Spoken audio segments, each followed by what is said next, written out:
여호와여 나의 영혼이 주를 우러러 보나이다.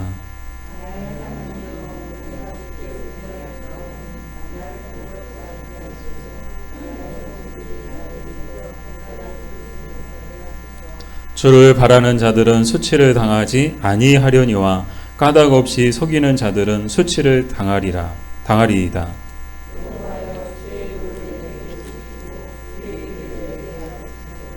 주의 진리로 나를 지도하시고 교훈하소서. 주는 내 구원의 하나님이시니 내가 종일 주를 기다리나이다.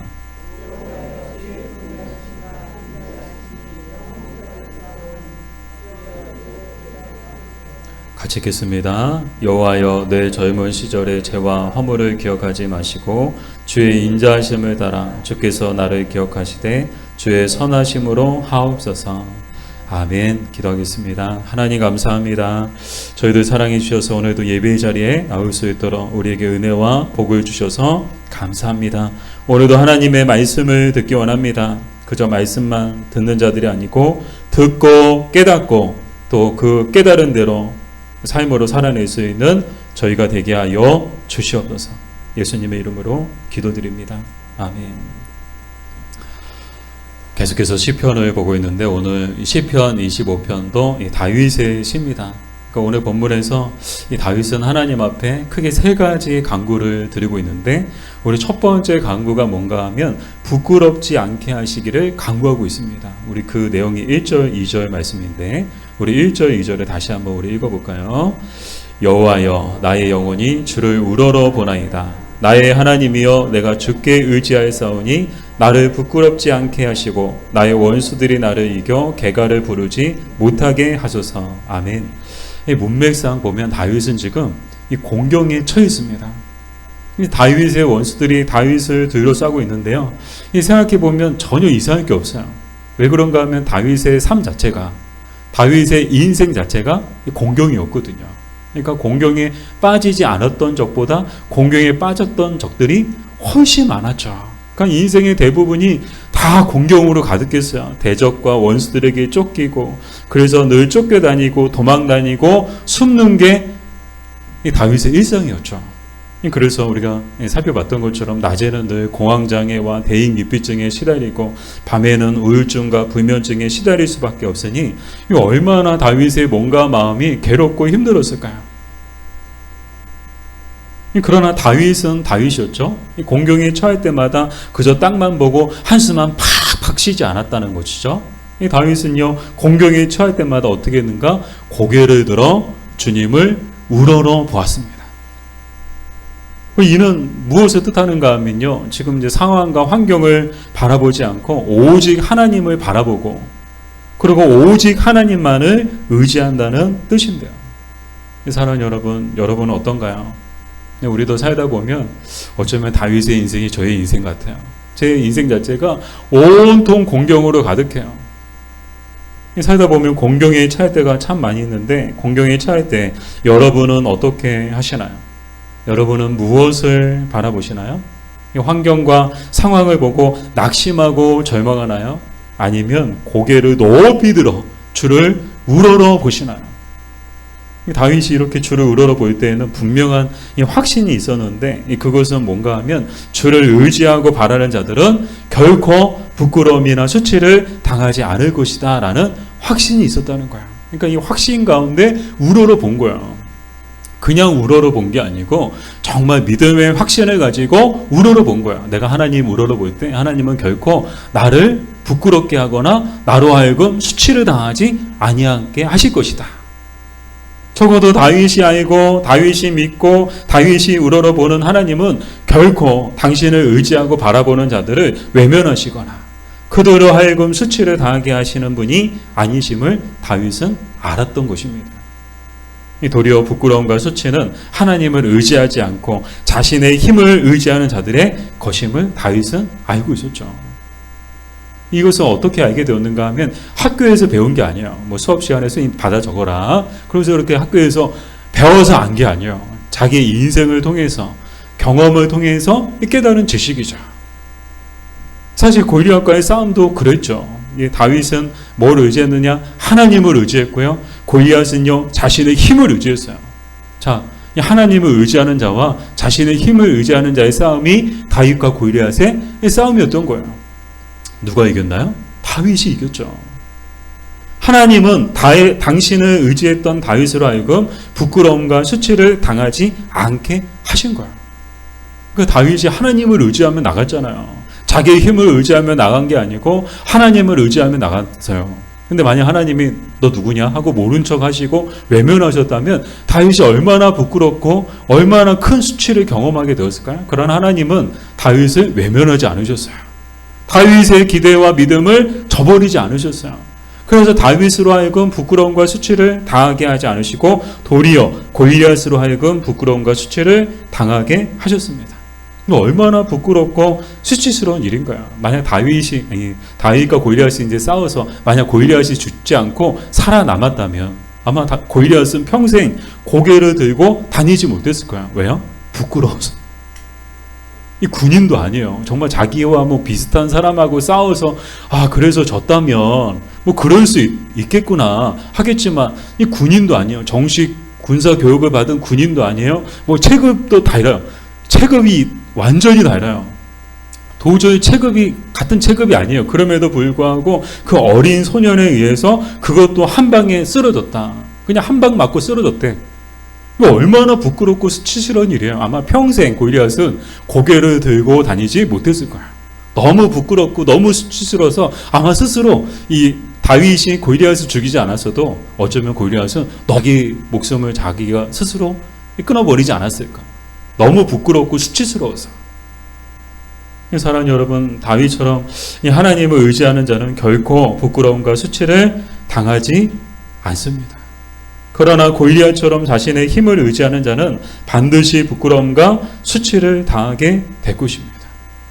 우리도 인생을 살 때 공경에 처할 때가 많은데 우리는 그 답을 공경에 처할 때 우리가 뭘 해야 되는가, 어떻게 해야 되는가를 사실 다윗을 통해서 보게 되죠. 이 공경에 처할 때마다 다윗처럼 하나님을 더욱 의지하는 우리가 되어야 하는 줄 믿습니다. 그런데 사람들을 보면요. 사람들 볼 것도 아니고 내 자신을 보더라도 내가 공경에 처할 때 내가 정말 하나님을 우러러보고 하나님을 의지하는가? 아니면 사람을 의지하는가? 내 지식과 내 힘과 내 능력을 의지하는가? 사실 하나님을 의지할 때도 있지만 상당한 많은 경우에 보면 사실 우리가 가지고 있는 지혜와 우리가 가지고 있는 경험과 또 우리가 가지고 있는 힘과 때로는 정말 자신의 인맥을 총동원해서 자신을 도와줄 힘 있는 사람을 찾고 그 사람을 의지할 때가 참 많이 있죠. 우리도 우리 능력 밖의 이들을 만나게 될 때가 있어요. 그러면요, 막 모든 인맥을 다 동원하는 거야. 뭐 법적으로 아는 사람이 있나, 뭐 의료계 쪽으로 아는 사람이 있나, 뭐 경제적으로 좀 힘 있는 사람, 여유 있는 사람, 돈 있는 사람이 있나? 그리고 그 사람을 열심히 찾고요, 그 사람에게 간구하죠. 그 사람만 바라보는 거야. 어떻게 도와주겠지, 어떻게 힘을 좀 써주겠지. 근데 웬걸요, 나중에 보면 그 사람만 바라보았다가 도리어 그 사람 때문에 부끄러움과 수치를 당할 때도 있지 않나요? 여러분, 정말 이거는요, 경험해보지 않으면 모르는 거예요. 그 사람만 바라봤어요. 그 사람이 도와줄 줄 알았어요. 그 사람에게 힘이 있으니까요. 그 사람에겐 돈이 있으니까요. 그 사람에겐 능력이 있으니까요. 웬걸요. 도리어 그 사람 때문에 그 사람만 바라보고 있다가 도리어 내가 부끄러움과 수치를 당할 때도 있다는 것이죠. 그러므로 우리는 자신의 힘을 의지하거나 힘 있는 사람을 바라보지 말고 오직 하나님만을 우러러 보아야 하는 줄 믿습니다. 오직 하나님을 의지하고 오직 하나님을 바라볼 때 하나님은 결코 당신을 의지하고 당신을 바라보는 자들을 결코 부끄러움과 수치에 빠지지 않게 하실 것입니다. 우리 두 번째로 우리 다윗은 무엇을 간구하고 있는가 하면 보이시고 가르치시기를 간구하고 있는데 우리 4절인데 우리 4절을 같이 읽어볼게요. 여호와여 주의 도를 내게 보이시고 주의 길을 내게 가르치소서. 아멘. 자, 여기서 주의 도와 주의 길이란 한마디로 주님의 뜻과 주님의 섭리를 말합니다. 지금 다윗은 지금 어디에 처해 있어요? 공경에 처해 있어요. 인생 자체가 공경이에요. 근데 그 가운데서 다윗은 멈추지 않고 이 공경 속에 자기 인생 가운데 찾아온 공경 속에 담겨진 하나님의 뜻과 하나님의 섭리를 깨닫기를 원했다는 거예요. 도대체 하나님, 제 인생 속에, 인생에 찾아오는 이 어려움 속에 담겨진 하나님의 뜻은 뭔가요? 그리고 하나님의 섭리는 뭔가요? 그것을 깨닫게 해달라고 강구했던 것인데요. 우리 로버트 모섬이라는 분이 이런 말을 했는데, 사람의 도가 있고 하나님의 도가 있다. 죄의 도가 있고 의의 도가 있다. 주님의 길은 진리의 길이지만 내가 걷는 길은 실수의 길이다. 주님의 길은 주님 보시기에 좋고 나의 길은 내가 보기에 좋다. 주님의 길은 하늘나라로 인도하고 나의 길은 지옥으로 인도한다. 자, 두 개의 길이 있대요. 사람의 도가 있고 하나님의 도가 있으며 자신의 길이 있고 주님의 길이 있다는 거예요. 어느 길로 가야 될까요? 여러분, 두 길이 있어요. 어느 길로 가야 될까요? 답은 이미 나왔죠. 근데 안타까운 건 뭔가 하면요, 많은 사람들이 자신의 뜻과 자신의 길을 고집한다는 거예요. 왜 이렇게 고집이 센지 모르겠어요. 사람은 고집 덩어리 같아요. 안 변해요. 안 바뀌어요. 자기 뜻과 자기의 생각을 내려놓지 않아요. 자기 욕심을 내려놓지 않아요. 잊혀지지 않는 게, 이게 뭐 어떤 연구를 하는데, 실험을 하는데, 병 속에 바나나 딱 넣고 이렇게 원숭이들 이렇게 잡을 때, 원숭이가 이제 병 속에 바나나가 있으니까 손을 딱 집어넣어가지고 딱 바나나를 잡은 거예요. 근데 이제 사람이 오잖아요. 그럼 도망가야 되잖아요. 근데 도망을 못 가네요. 왜요? 뭐 이게 바나나 잡고 있으니까 이제 병 속에서 바나나가 안 나오니까 도망을 못 가는 거야. 아니, 이 바나나만 놓으면 되는데 이 원숭이가 이 바나나를 놓지 못하는 거야. 왜요? 욕심 때문에. 인간의 모습이 꼭 이 원숭이 같지 않나요? 이 우리 모습 같지 않나요? 사람의 도가 있고 하나님의 도가 있는데 많은 사람들은요, 자신의 뜻과 자신의 길을 고집한다는 거예요. 이 대표적인 사람이 사울이었죠. 사울도 어땠습니까? 하나님의 뜻과 하나님이 지시하신 길이 아닌 자신의 뜻과 자신의 길을 고집했죠. 한마디로 마이웨이 한 거예요. 뭐 내 인생은 나의 거, 난 나의 길을 갈 거야 하면서 어떻게 했어요? 마이웨이 한 거예요. 그 결과는 무엇이었나요? 다윗 하나 죽이겠다고 정말 남은 인생을 허비하고요, 결국에는 비참한 죽음을 맞이하게 되었습니다. 우리 찰스 스펄전 목사님은 경건하지 못한 자들은 자신의 뜻을 고집한다. 그러나 하나님을 사랑하는 자들은 내 뜻대로가 아니라 아버지의 뜻대로 되기를 원한다. 라고 말씀하셨습니다. 이 다윗은 경건한 사람이었죠. 뿐만 아니라 다윗은 하나님을 사랑하는 사람이었습니다. 그래서 자신의 뜻대로가 아니라 하나님의 뜻대로 되기를 원했던 거예요. 자기 인생에 찾아오는 모든 그런 선택의 순간순간마다, 그리고 인생에 찾아오는 그 공격 속에서도 늘 자기의 뜻을 고집하고 자기의 뜻을 주장하고 자기의 길을 가면서 마이웨이 했던 것이 아니고 항상 하나님의 뜻과 하나님의 길을 구하며 살았다는 거예요. 근데 다윗만 그랬던 것이 아니고 예수님도 그러셨죠. 십자가 죽음을 앞두시고 얼마나 마음이 괴롭고 힘드셨는지 모릅니다. 그때 주님은 술로 그 마음의 괴로움을 달래지 않으셨습니다. 기도함으로 하나님께 나아가셨습니다. 그리고 정말 간절히 기도하셨는데요. 뭐라고 기도하셨나요? 마태복음 26장 39절 말씀을 같이 읽겠습니다. 조금 나아가사 얼굴을 땅에 대시고 엎드려 기도하여 이르시되 내 아버지여, 만일 할만하시거든 이 잔을 내게서 지나가게 하옵소서. 그러나 나의 원대로 마시옵고 아버지의 원대로 하옵소서 하시고. 아멘. 내 뜻대로 마시고 아버지의 뜻대로 되기를 예수님이 기도하셨다는 거예요. 그럼 왜 예수님은 십자가 죽음을 앞두시고 이 마음이 괴롭고 힘드셨음에도 불구하고 얼마든지 그 십자가의 그 쓴 잔을 피하실 수 있었거든요. 사실 생각해 보면 예수님은요, 피할 수 없는 고난이 아니고 피할 수 있는 고난이었어요. 얼마든지 예수님이 나 싫어, 지금이라도 다 왔어요, 끝까지 왔어요, 막상 이제 이 잔 앞에 섰어요. 근데 이제 이 잔 앞에서 나 싫어, 나 안 먹을래, 그냥 거부하면 그만이셨어요. 근데 예수님은 그렇게 하지 않으셨어요. 왜요? 이 십자가에 쓴 잔을 마시는 것이 세상을 구원하는 유일한 길이었기 때문입니다. 그 은혜의 수요자들이 누구예요? 바로 저와 여러분인 줄 믿습니다. 예수님께서 이 십자가의 못 박히심을 통해서 가장 큰 은혜와 복을 받은 사람들은 다른 사람도 아니고 바로 저와 여러분인 줄 믿습니다. 우리 옆에 분하고 인사할까요? 십자가에, 옆에 분하고 인사할까요? 십자가에 가장 큰 수혜자는 당신입니다. 여러분, 이것을 잊지 않았으면 좋겠어요. 십자가의 가장 큰 수혜자는요, 뭐 이스라엘 사람들이 아니에요. 저 멀리 있는 사람들이 아니에요. 바로 이 시간 하나님 앞에 예배하고 있는 저와 여러분인 줄 믿습니다. 바로 우리 자신이 십자가의 가장 큰 수혜자들인 거예요. 만약 예수님이 자신의 뜻과 자신의 길을 주장하시고, 나 이제 하나님의 길로 안 가고, 정말 탕자처럼 나 마이웨이 할래요. 그러면서 예수님이 마이웨이 하셨다면 우리는 이 자리에 있지 못했을 것입니다. 우리는 여전히 죄와 사망 가운데 노예처럼 아무런 소망 없는 곳에서 아무런 소망 없는 삶을 살아가게 되었을 것입니다.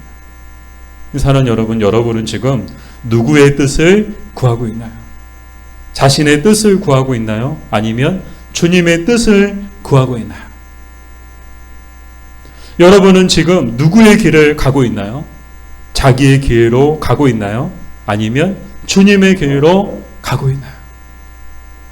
제가 여러분들께 질문 드리는 거예요. 여러분은요, 여러분들 스스로 제 질문을 듣고 답을 하셔야 돼요. 분명한 것은 자기의 뜻을 고집하면 반드시 실수하고 자기의 교회로 가면 반드시 지옥으로 가게 된다는 것입니다. 그러나 주님의 뜻을 구하면 반드시 주님의 뜻이 이루어지고 주님의 교회로 가면 반드시 하나님의 나라에 들어가게 될 것입니다. 아멘. 근데 참 주님의 길이, 주님 가신 길, 또 주님이 우리에게 지시하신 길이 참 좁고 힘들어요. 얼마나 좁고 힘든지 몰라요. 하루에도 12번씩 정말 이 길로 꼭 가야 되나요? 정말 이 길밖에 없나요? 많은 사람들이 넓은 길로 가는데 저도 넓은 길로 가고 싶은데요. 많은 사람들이 정말 하나님 앞에 예배하는 이 좁은 길로 가기보다는 정말 산과 바다와 해외로 다들 비행기 타고 배 타고 자동차 타고 그렇게 다 여행하러 다니는데 저도 좀 그렇게 다니면 안 되나요? 요즘에 휴가 시즌이잖아요. 그래서 이게 참 휴가 다니는 사람들 부러우면 안 되는데 인간적으로 너무 부러운 거야. 참 부럽다. 저렇게 여행도 다니고 참 부럽다. 근데 우리 교회 다니는 분들은요, 정말 믿음을 가지고 정말 주님의 길을 가기 원하는 분들은요, 정말 꿈 같은 얘기예요. 주말마다 어디 다닐 수가 없어요.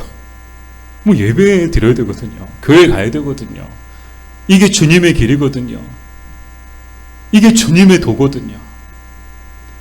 한편으로 생각하면 이게 너무 한 번뿐인 인생을 좀 즐기면서 정말 좋은 데 다니면서 좋은 거 구경하면서 그렇게 살아야 되는데 그렇게 살지 못하고 이게 뭔가 좀 낭비 같고 좀 이게 뭔가 좀 이제 뭐라고 해야 되나요? 좀 이렇게 좀 아쉬운 것 같고 좀 손해 보는 것 같고 그런 생각이 들 때도 있어요. 그러나 오늘 말씀을 보면서 이게 낭비가 아니고 이게 손해가 아니고 이게 복받는 길이고 이게 잘 되는 길이고 이게 하나님 나라에 들어가는 길이고 이게 영생을 얻는 길이구나. 아멘.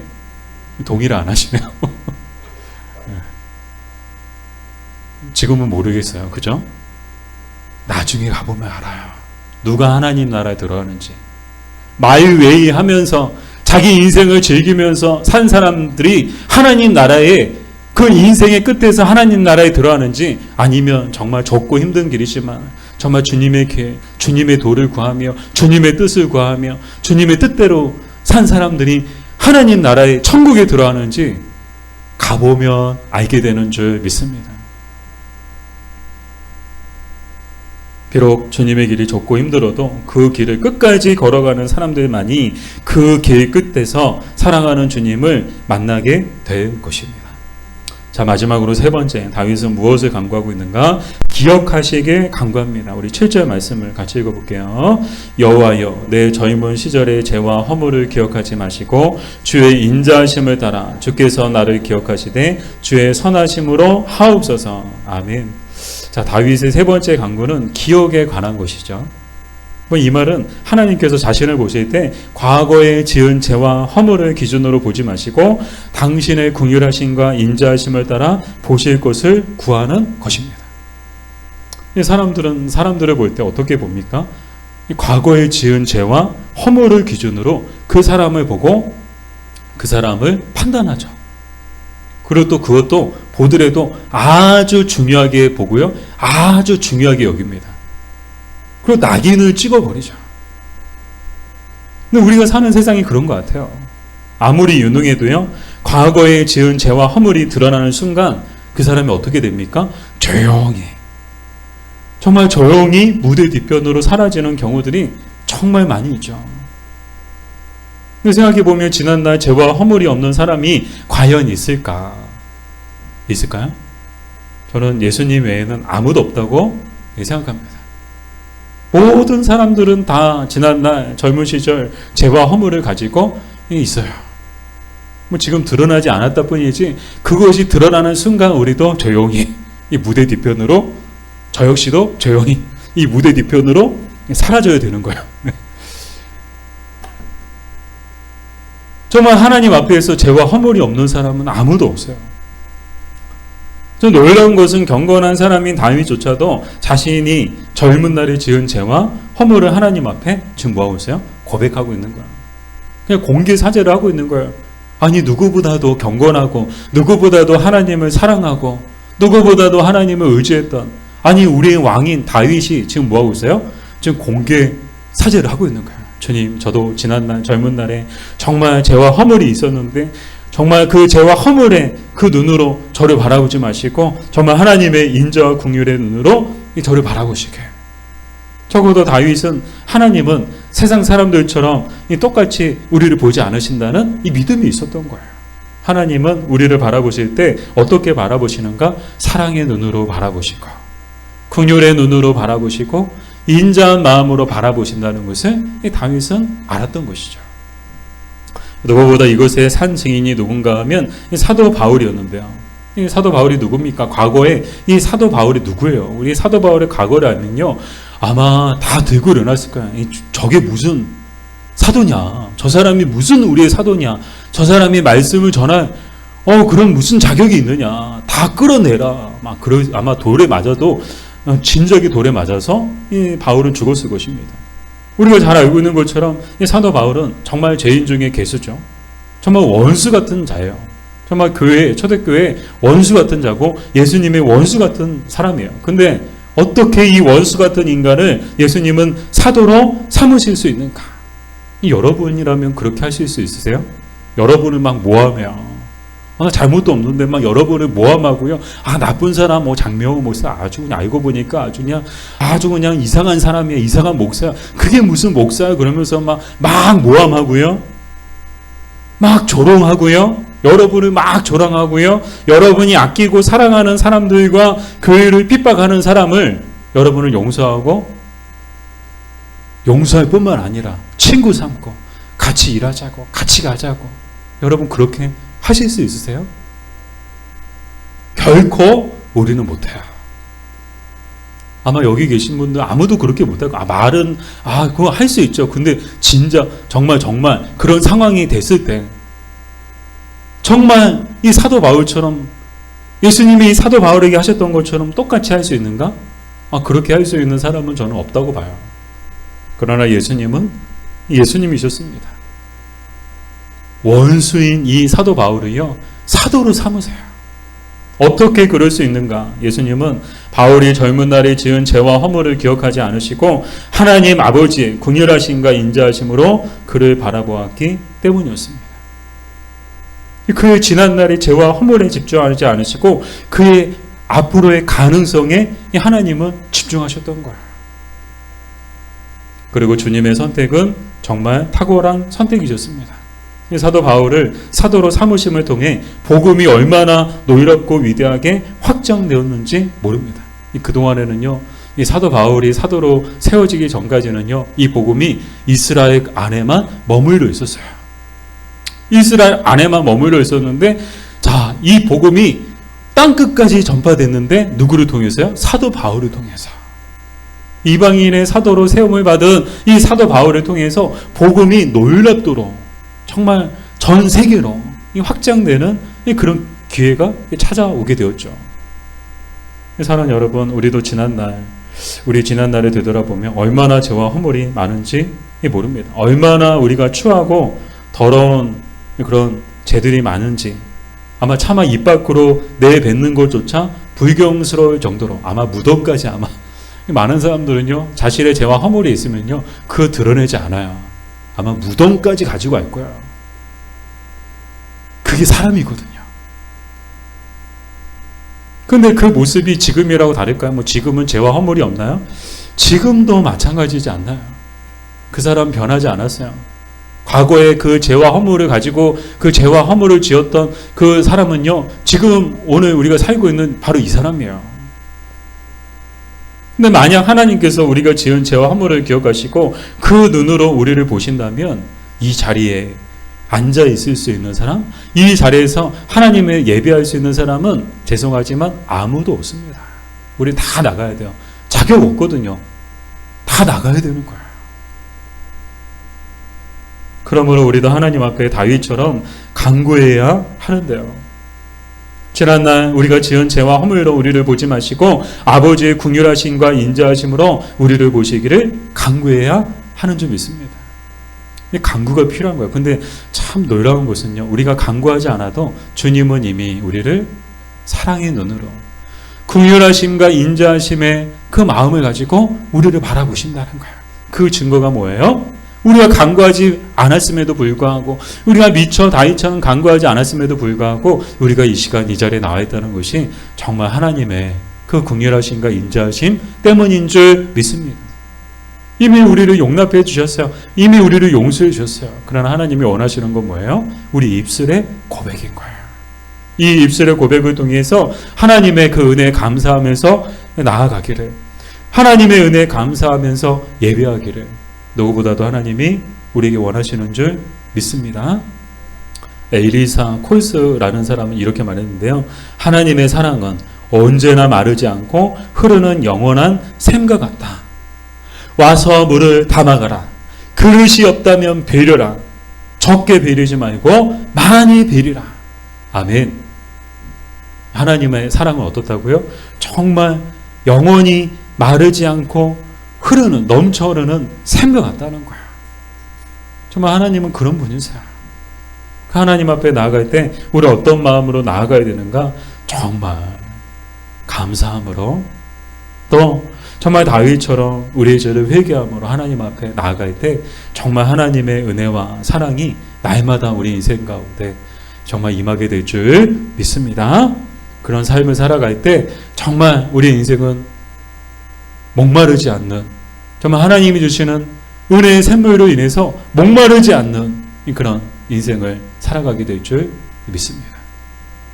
내 모습 이대로 사랑하시네. 우리 가사를 생각하며 함께 부르시겠습니다. 네.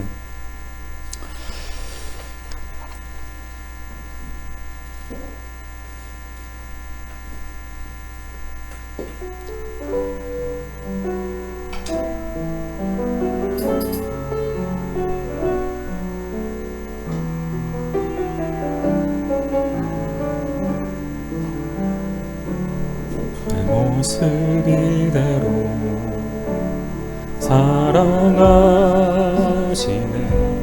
연약한 그대로 사랑하시네. 나의 모든 발걸음 주가 하시나니 날 인도하소서. 내 모습 이대로 사랑하시네. 연약한 그대로 사랑하시네. 나의 모든 발걸음 주가 하시나니 날 인도하소서. 주의 날개 아래 거하는 것, 주의 힘 제 안에 거하는 것, 나의 가장 큰 소망, 나의 가장 큰 은혜 주와 함께 동행하느니 주의 날개 아래 거하는 것 주의 임재 안에 거하는 것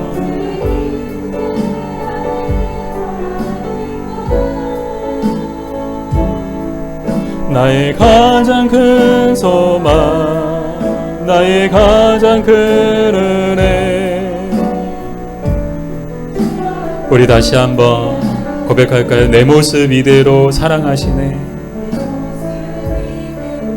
정말 주님은 우리의 모습을 있는 모습 그대로 우리의 연약한 모습을 그대로 바라보시고 사랑하시는 주님이십니다.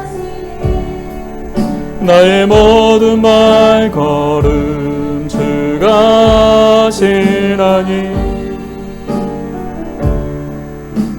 날 인도하소서. 내 모습 이대로 사랑하시네.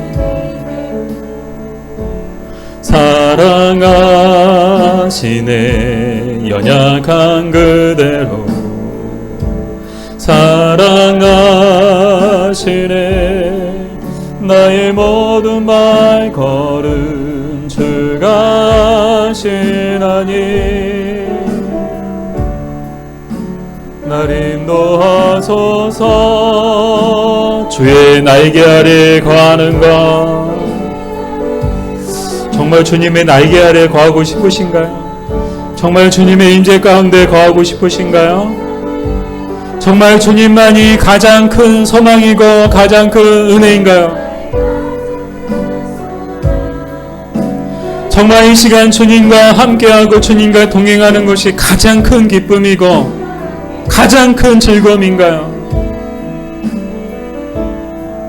주의 날개 아래 거하는 것 주의 임재 안에 거하는 것 나의 가장 큰 소망 나의 가장 큰 은혜 주와 함께 동행하느니. 예수님이 사도 바울을 바라보실 때 어떤 눈으로 바라보셨습니까? 원수를 바라보듯이 바라보지 않으시고요. 원수를 대하듯이 대하지 않으시고 정말 아버지의 긍휼하심과 인자하심으로 사도 바울을 바라보시고 사도 바울을 대하셨어요. 바라기에는 우리에게도 이런 마음이 있었으면 좋겠어요. 좀 서로를 바라볼 때 원수 바라보듯이 그 사람의 죄와 허물을 막 끄집어내고 막 그것을 물어뜯고 그것을 막 떠벌리고 다니고 그렇게 살지 않고 정말 예수님이 사도 바울을 또 예수님이 우리를 바라보셨던 것처럼 바라보시는 것처럼 우리도 우리의 정말 만나는 사람들, 우리 가족들, 우리 형제들, 같은 교회의 성도들,